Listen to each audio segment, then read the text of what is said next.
Party के अंदर मुकाबला चल रहा है कि खराब हिंदू कौन बड़ा है।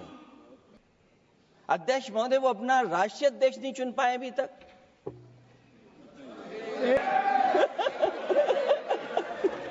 वक्फ संशोधन विधेयक पर लोकसभा में बहस हो रही है। सपा अध्यक्ष और कन्नौज से सांसद अखिलेश यादव ने भी चर्चा में हिस्सा लिया और बीजेपी पर तंज कसा। अखिलेश ने पूछ लिया कि बीजेपी अब तक अपने अध्यक्ष को नहीं चुन पाई। अखिलेश जब यह बात कह रहे थे तो वह मुस्कुरा रहे थे और सरकार को घेर रहे थे। अखिलेश के बयान पर केंद्रीय गृह मंत्री अमित शाह ने हस्तक्षेप किया और कहा, चूंकि अखिलेश जी मुस्कुराते ही सवाल किया है तो मैं भी उन्हें मुस्कुराते हुए ही जवाब देना चाहूँगा। पार्टी अध्यक्ष के चयन पर गृह मंत्री ने कहा, मैं समझाता हूँ तरीका। यहाँ सामने जितनी पार्टियाँ बैठी हैं उनके परिवार के लोग ही अध्यक्ष चुनते हैं, लेकिन हमारे यहाँ लाखों लोगों के बीच से चुनाव होता है। आपके यहाँ तो परिवार के लोग ही अध्यक्ष चुनते हैं। गृह मंत्री के जवाब पर अखिलेश यादव भी मुस्कुराने लगे और अभिवादन किया। आपको बता दें कि वक्फ बिल पर चर्चा में अखिलेश यादव ने कहा, बड़ी आबादी के लिए एक और बिल आया है। उन्होंने रविशंकर प्रसाद की बहुत सी बातों से सहमति जताई और कहा कि जो एक्स कांग्रेस वाले हैं वो ज़्यादा बोल रहे हैं। जो बिल पेश हुआ उसको जितना समझ पा रहा हूँ, मंत्री जी ने कहा कि उम्मीद है ये हिंदी या अंग्रेज़ी में भी नहीं समझ पा रहा हूँ। उम्मीद है कि ये यूनिफाइड वक्फ है, ये बिल लाया जा रहा है। बीजेपी में ये मुकाबला चल रहा है कि खराब हिंदू कौन बड़ा है। माननीय सदस्य लोग ये कह रहे हैं कि हमारे सदस्य नहीं है यहाँ पर जो हमारे साथी हैं, लेकिन अध्यक्ष महोदय मैं ये कहना चाहता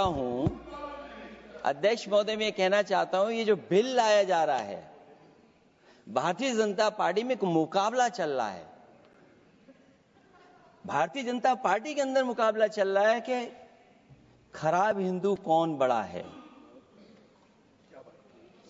और ये बात अध्यक्ष महोदय मैं ऐसे ही नहीं कह रहा हूं।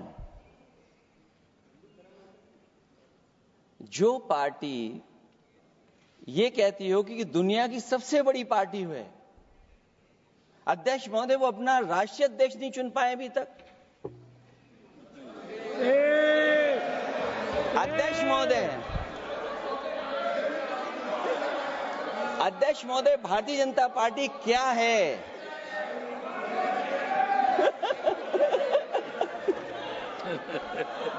जी, मैं अखिलेश जी ने बहुत हंसते हंसते कहा है, इसको हंसते हंसते जवाब देना।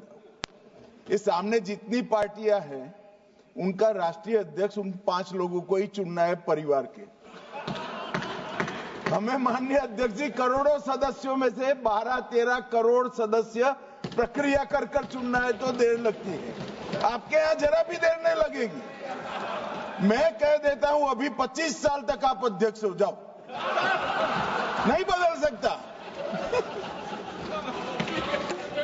अध्यक्ष महोदय, क्योंकि जो बात निकल के आई है वो मैं फिर आगे बढ़ा दूं। अध्यक्ष महोदय, जो बात सोशल मीडिया या और जगह गुपचुप हो रही है, कहीं ऐसा तो नहीं था कि अभी कुछ दिन पहले यात्रा जो हुई है वो कहीं 75 वर्ष की एक्सटेंशन वाली यात्रा तो नहीं थी। अध्यक्ष महोदय, प्रभातखबर.com, विश्वास वही, रफ्तार नहीं।